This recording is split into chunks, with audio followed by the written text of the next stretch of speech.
आज आपका 6 दिसंबर है और आज आपका मुर्शिदाबाद जिले में जिस तरह से बाबरी मस्जिद का जो शिलान्यास जो किया गया है और बाबरी मस्जिद बनाने का जो ऐलान किया गया है, जिसके बाद भाजपा जिस तरह से इसके बाद टीएमसी पर हमलावर है और जिस तरह से टीएमसी के जो विधायक हैं उनको भी टीएमसी निकाल चुकी है, तो वहीं आज उत्तर प्रदेश का सुरक्षा क्यों मतलब चाक चौबंद था और जिस तरह से पुलिस पूरे उत्तर प्रदेश में फ्लैग मार्च करते हुए नजर आए, तो वहीं आज 6 दिसंबर का दिन काफ़ी अहम दिन है और आज एक तरफ बाबरी मस्जिद का शिलान्यास किया गया जहां पश्चिम बंगाल में, तो वहीं आज ही का दिन बाबरी मस्जिद का विध्वंस भी हुआ था। आइए पूरी खबर समझाएंगे, बताएंगे, वीडियो को अंत तक देखिएगा तभी समझ पाएंगे। नमस्कार, मेरा नाम विश्वजीत कुमार और आप देख रहे हैं वाक फॉर इंडिया न्यूज। आज आपका 6 दिसंबर है और 6 दिसंबर 1992 में आज ही के दिन बाबरी मस्जिद का विध्वंस हुआ था और जिस तरह से सुप्रीम कोर्ट लाल कृष्ण आडवाणी, कल्याण सिंह, मुरली मनोहर जोशी और आपका जो आपकी एक साध्वी जो थी जिनका नाम है, जिस तरह से उनको मतलब उमा भारती को भी आरोपी बनाया गया था और जिस तरह से बाद में सुप्रीम कोर्ट के द्वारा इन लोग को छोड़ भी दिया गया। बाद में खबर आया इन लोग को मतलब इन लोग का कोई हाथी नजर नहीं आया, लेकिन बाबरी मस्जिद विध्वंस जब हुआ उस समय लोगों को उस्काने में जिन जिन का मैं नाम लिया उनका अहम योगदान था, क्योंकि यही लोग भाषण दे दे के मंच से लोगों को उस्काए, जिसके बाद लोग बाबरी मस्जिद पर चढ़कर और जिस तरह से गुंबज को पहले तोड़े, उसके बाद जिस तरह से गोली भी मतलब उसके बाद से ही कल्याण सिंह इस्तीफा दिए 1992 में, जिसके बाद खबर आया कि जो आपका ये बाबरी मस्जिद जो विध्वंस हुआ उसके बाद भाजपा जो है राम मंदिर को इतना बड़ा मुद्दा बनाई और धीरे धीरे जो भाजपा एक सीट वाली पार्टी हुआ करती थी वो सीधे बहुमत के साथ 2014 में मोदी जी पहुंचे और जिस तरह से राम मंदिर बनाने का ऐलान भी कर दिया गया और सुप्रीम कोर्ट में जो व्यक्ति राम मंदिर पर फैसला सुनाए, आपका जो गोगोई साहब,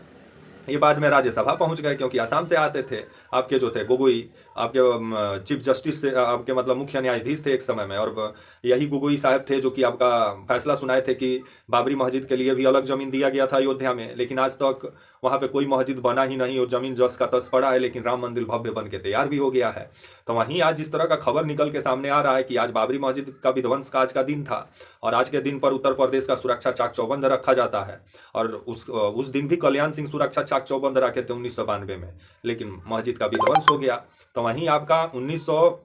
जो आपका अभी जिस तरह से खबर आ रहा है कि आपका जो उत्तर प्रदेश में अभी पूरे तरीके से योगी जी का प्रशासन फ्लैग मार्च कर रहा है, लेकिन पश्चिम बंगाल में इसका उल्टा देखने को मिल रहा है, जहां खबर आ रहा है कि एक हुमायूं कबीर है जिनका उम्र 62 वर्ष बताया जा रहा है। ये टीएमसी में भी रह चुके हैं, कांग्रेस में भी रह चुके हैं और भाजपा में भी रह चुके हैं। अभी इनको टीएमसी निकाल दी है अपने पार्टी से, ममता बनर्जी पार्टी से बेदखल कर दी है। तो वहीं खबर आ रहा है कि ये 2018 में भाजपा में भी शामिल हुए, लेकिन बाद में इनका हृदय परिवर्तन हुआ, फिर 2021 में टीएमसी में आ गए हुमायूं कबीर और मुर्शिदाबाद से भरतपुर आपका विधानसभा सीट से चुनाव लड़ते हैं। और जिस तरह से खबर निकल के सामने आ रहा है कि मुर्शिदाबाद में ही बीते दिनों ऐलान किया कि बाबरी मस्जिद बनवाएंगे, जिसको लेकर के ममता बनर्जी भी इसका विरोध,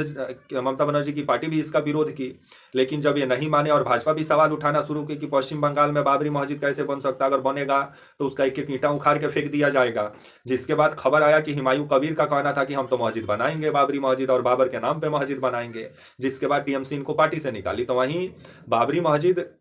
का जिस दिन विध्वंस हुआ आपका 1992 में 6 दिसंबर को, वही दिन भी चुने आपका जो है शिलान्यास का। आपका 6 दिसंबर आपका जो है हुमायूं कबीर और आज 6 दिसंबर को आपका जो है पश्चिम बंगाल का मुर्शिदाबाद में आज जिस तरह से बाबरी मस्जिद का जो शिलान्यास हुआ है, जिसके बाद से ये खबर काफ़ी चर्चा का केंद्र बना हुआ है। तो वहीं अभी जिस तरह से आपका जो है मुर्शिदाबाद में आज शिलान्यास भी किया आपका जो है नया बाबरी मस्जिद बनाने का, तो वहीं आज मुर्शिदाबाद में सुरक्षा चाक चौबंद था। तो वहीं खबर आ रहा था कि बीते दिनों इनको ममता बनर्जी पार्टी से भी निकाली कि जैसे ही बाबरी मस्जिद का ऐलान किए, लेकिन जो भाजपा गिरफ्तारी की मांग कर रही थी ममता बनर्जी इनको गिरफ्तार नहीं की, क्योंकि ममता बनर्जी को भीतर ही भीतर ममता बनर्जी का सपोर्ट भी है आपका जो है हुमायूं कबीर को। अगर ममता बनर्जी का सपोर्ट नहीं रहता तो इतने तादाद में लोग इकट्ठा भी नहीं होते आपका मुर्शिदाबाद में मस्जिद बनाने के लिए, क्योंकि प्रशासन का मर्जी के बिना एक पत्ता नहीं हिल सकता है। तो आप इसी से अनुमान लगा सकते हैं, क्योंकि जिस तरह से पश्चिम बंगाल में मुसलमानों की आबादी आपका 37% है, जिस वोट पर ममता बनर्जी का पहले से नजर है और इस वोट को इधर उधर घसकने नहीं देना चाहती हैं, जिसको लेकर के ममता बनर्जी पूरे तरीके से पिछले वाला दरवाजा से सपोर्ट में है आपका हुमायूं कबीर का, लेकिन सामने से नहीं, और पार्टी से भी निकाल दी है। जो खबर आ रहा है हुमायूं कबीर को, इनका उम्र 62 वर्ष है। तो वहीं खबर आ रहा है कि मुर्शिदाबाद का